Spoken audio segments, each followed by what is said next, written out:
You want the truth, the whole truth, and nothing but the truth? You can't handle the truth! Well, we're giving you the Michigan Sports Truth, the show that detects, exposes, and reveals actual and hidden facts, truth, research, and statistics about all the Detroit and Michigan sports teams that the mainstream media doesn't want you to know, whether fans like it or not. No junk, no entertainment, no homerism, no coddling, no pop culture, no opinions, no shilling, and no fluff. Head over to our website at michigansportstruth.weebly.com, follow us on Twitter at Michigan_truth, and like our Facebook page, The Michigan Sports Truth. Also listen to us on Spreaker, SoundCloud, iHeartRadio, and Apple Podcasts via iTunes.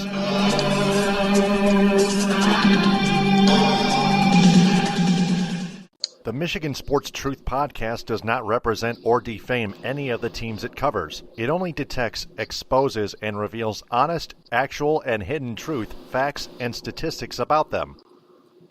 And welcome to episode 10 of the midweek edition of the Michigan Sports Truth podcast. I'm Taylor Phillips, along with Ed Smith. Follow me on Twitter at DT2Phillips and Ed Smith at EdSmith313. Also listen to us on Spreaker, SoundCloud, iHeartRadio, and Apple Podcasts, iTunes. Ed Smith's got some analysis, extra analysis if necessary, on the Dwayne Casey introductory press conference with the Pistons at Little Caesars, plus the Red Wings cutting Martin Frk and McKenzie's tweet about Dan Bylsma becoming one of their new assistant coaches, and the worst team in the National League, the Cincinnati Reds, sweep the Tigers in a game series at the Great American Ballpark in Cincinnati, Ohio. And we've got the What's Your Grade segment coming up. But first off, Left sideline, 3 and he answers. The Pistons introduced Dwayne Casey at their introductory press conference, and Ed, if we've already known that Dwayne Casey is going to develop his players such as Andre Drummond, Reggie Jackson, Blake Griffin, Stanley Johnson, et cetera, et cetera. He also mentioned that there's plenty of talent on the roster. Our time is now. Do you have any other information besides all that? Yes, I could also mention that he was continuing a consistent thing that he started last week when I started. He has high praise for Blake Griffin. We know that for certain. He believes Blake can be among some of the best players in the absolute league. There, he is talking do a bit more point forward as is. He'll be accustomed to the usual big man role with his size and his skill and his athleticism. If need be, he can be more dependent as that ball dominant stretch big that could help assist, dish it out, and kick out to open guys whenever he's cornered, whenever he's trapped in double team, as we saw early on in Blake's tenure with the Pistons after the trade. So I'm sure Kate thinks there's ways to improve upon that, and more opportunities to that. He also had praise for Andre Drummond and Reggie Jackson, but more so than that, in addition to Stan Johnson, he has faith immensely so much. He sees him as one of the all-around guys you could put on to defend LeBron James of all people. He also even mentioned the likes of Luke Kennard and Henry Ellison as guys that the talent is there. It's up to him as a coach to bring it out of them.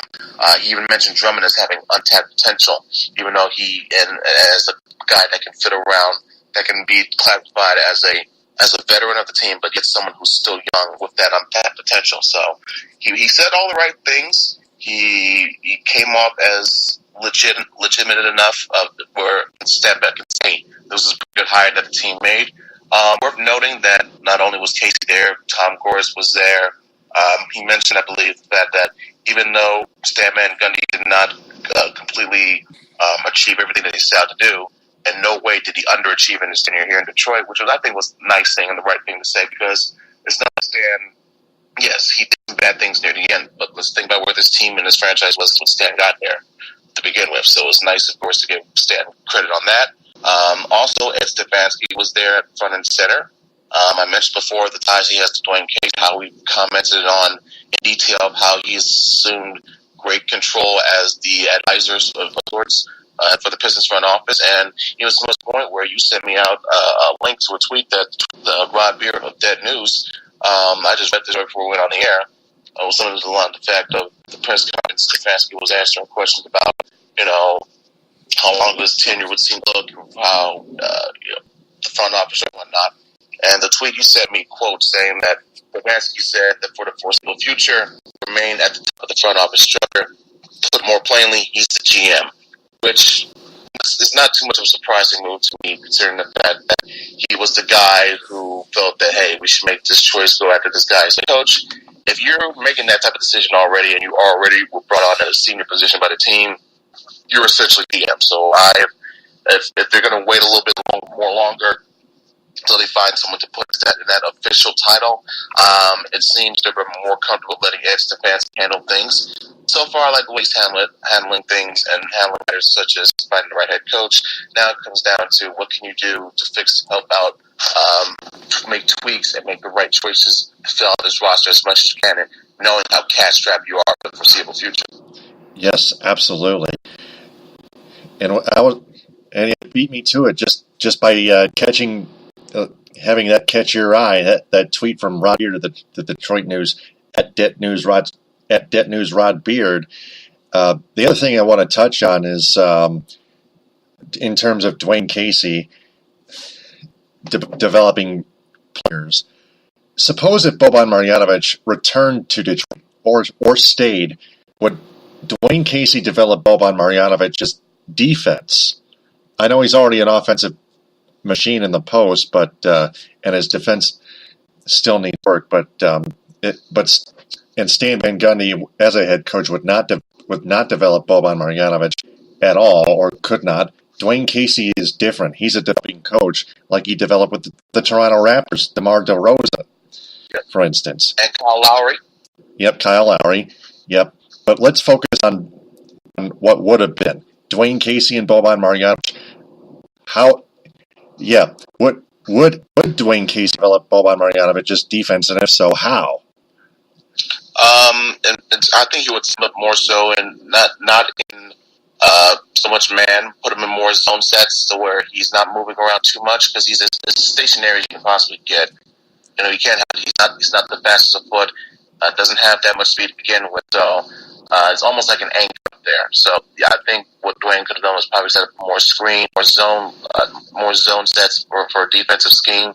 That way, Boban is caught on an island when guarding someone. He has some help that can come by if needed at any moment. So that's, I think, what he could have done. Yeah. Had Boban Marjanovic either stayed or returned. And there's always a chance for return in the near future, or any time in the future. Well, yeah, but I'm not going to pay him no $1 million.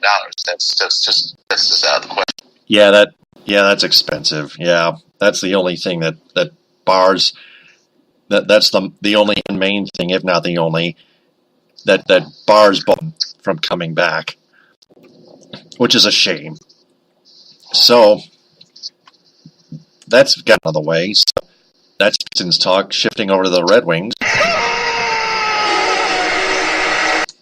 I want your take on the Red Wings declining forward Martin Frk, qualifying offer, making him a free agent, and typically that's just another Ken Holland move. It's interesting. It appears that what's Frk's position again? Is he defenseman or forward or wing? Where's he at again? Forward. Forward. I just said. Well, to be honest, I don't have too much opinion because I haven't paid too much attention to the Wings, the roster, how depth chart is lined up per se. So I won't be able to offer much analysis on that one of how it means for depth-wise, or whether or not it helps improve the team or not. Because I think either way, just to be honest with you, the way things are set up, unless you somehow did a complete overnight overhaul, the team is going to be stuck where it's at for for as long as Kanon's still there, no matter what type of roster move they make. So, to me, I see it as a neutral type of having a neutral type of an effect.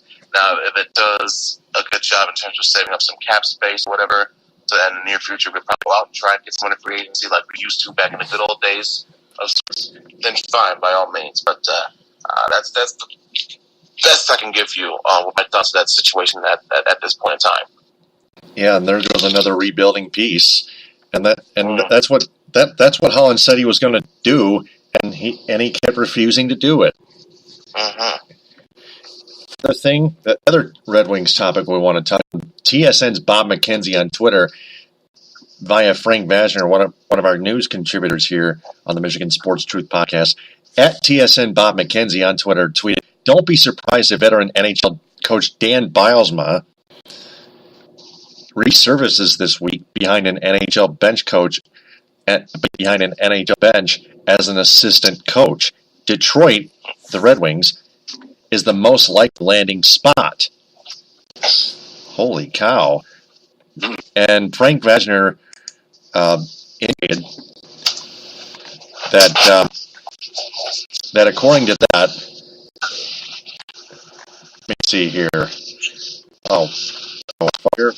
Let me see. That it could mean that Coach Jeff Blashill is on a short leash, and he does recall Bylsma saying, "Let's grind these bitches," or something of that nature on a 24/7 a number of years ago. On 24/7 a number of years ago, and I asked how he could tell. He's in the final year of the contract, and there was chatter last year that Blashill was on his last legs. Bylsma is a former head coach, so there's a possibility that if there's a bad start, you have a guy who could step in should the axe fall.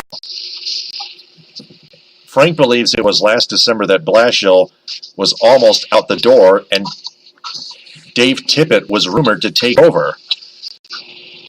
So there's some inside information from Bob McKenzie's tweet on Dan Bylsma possibly being one of the Red Wings' new assistants.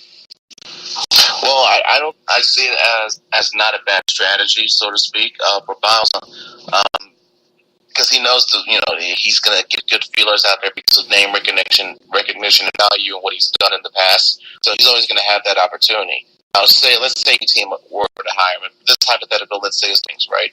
They have Bachelor on that short leash that we set up. Now, it's like a necessary insurance plate that you break in case of emergency. That's the glass type of thing. With, like I said, if Blackwood can early, then that's where Bylsma will swim nicely.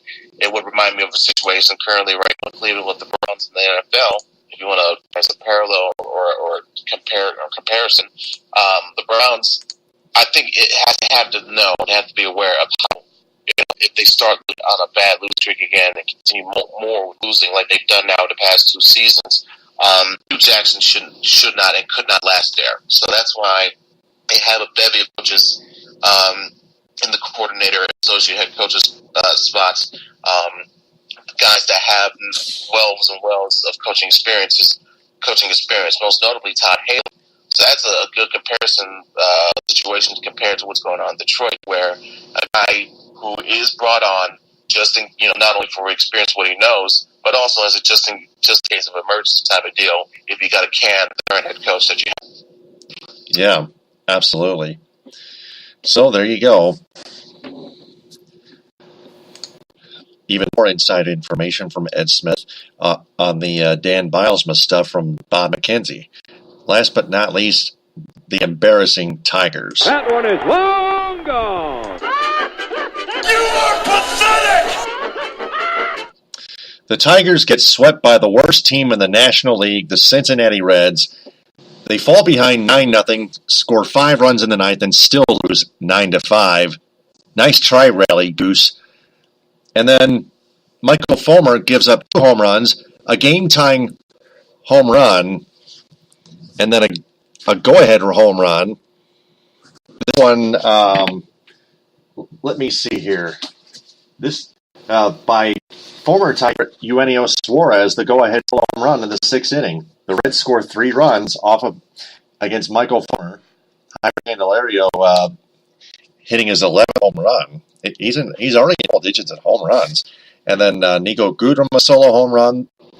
That was the first scoring. The Tigers were up 2-0, but the Reds took on back-to-back home runs. One from Scooter, again a game-tying home run, and then Eugenio Suarez, and then they extended it to 4-2, and then it was 4-3, and then it was 5-3. That's exactly how it ended. The Tigers now 5 games back down to 5 games back in the American League Comedy Central at 36-39. They have Thursday off. They play the Cleveland Indians at Progressive Field Friday at 7:10, Saturday at 6, and Sunday at 1:10. And the Cleveland Indians shoved the Chicago White Sox 12-0 at home. But the Tigers were playing it on the road against against the worst team in the National League, and they lost both games. And they were too cocky and too arrogant, and that's karma, and that's exactly what they deserved, along with owner Chris Illich. So they reap what they sow, Ed. Yeah. Also, to piggyback off what you were talking about, you have to take into consideration the ballpark that they were playing in. That park in Cincinnati is known to be fair or fun to pitchers at all. And so you have guys who have not had that type of experience of being in that park so much. Bring them in there, they're essentially as fresh as newborn babies. So when you factor all that into consideration and the cockiness that you mentioned before, it does not surprise me that this transpired and the Reds were able to beat this team handily. Yeah, but that's where the pitchers have to be better for it on their own, and because this is Major League Baseball, not high school or little leagues. This is the big leagues, for God's sakes, and you got to step up to the mound and step to the plate wherever and bring your A game. So, Tigers back down to 11 games back in the wild card spots, back down to 3 games spots, but that just exposes them how bad they really are on their own, especially, and that water's beginning to try to start to find its level once again. I predict a sweep by the Cleveland Indians over those Tigers at Progressive Field, Cleveland. Yeah, it would be very much surprising if the Tigers win one of those games. Yeah. So, all the teams we've covered now to our one segment. What's your grade? Pencils down, everyone. It's time to find out what's your grade. And the one event that we're going to grade is the Red Wings cutting Martin Frk. I grade that an F. I'll be more fair, but more understandable. I'm new about it, so this gets a neutral grade C. Oh, okay, yep. Because, again, this does not deserve a really high grade, nonetheless, because the Red Wings still refuse to rebuild, but they want to free up cap space in the process. So, yeah, I'm going to have to change my grade to probably a D+, just to be more fair. Mm-hmm. So, yeah, that needs no more explanation. This doesn't need much explanation at all. So that's our What's Your Grade segment. So for our audience, if they have a grade for that event, post that in the comment bank this episode, and please don't go out of line. Well, that was a short episode 10 of the midweek edition. Before we sign off, I want to remind everyone to share this episode and our entire podcast on social media and have their friends share it as well, because we want to tell them that the Michigan Sports Truth Podcast is searching for a wider local audience that is fans of sports. So please spread the word about the Michigan Sports Truth Podcast, Spreaker, SoundCloud, iHeartRadio, and Apple Podcasts via iTunes, its Facebook page, and its Twitter handle at Michigan_Truth. I'm Taylor Phillips. Follow me on Twitter at D2Phillips and Ed Smith at EdSmith313. Ed, we'll talk to you next week on episode 11. We'll talk to our audience next week on episode 11 of the midweek edition. All right. Looking forward to it. Take care, Taylor. Yep. And thanks very much for listening. TTFN. Ta-ta for now. Thanks for downloading and sharing. The Michigan Sports Truth Podcast does not represent or defame any of the teams it covers. It only detects, exposes, and reveals honest, actual, and hidden truth, facts, and statistics about them.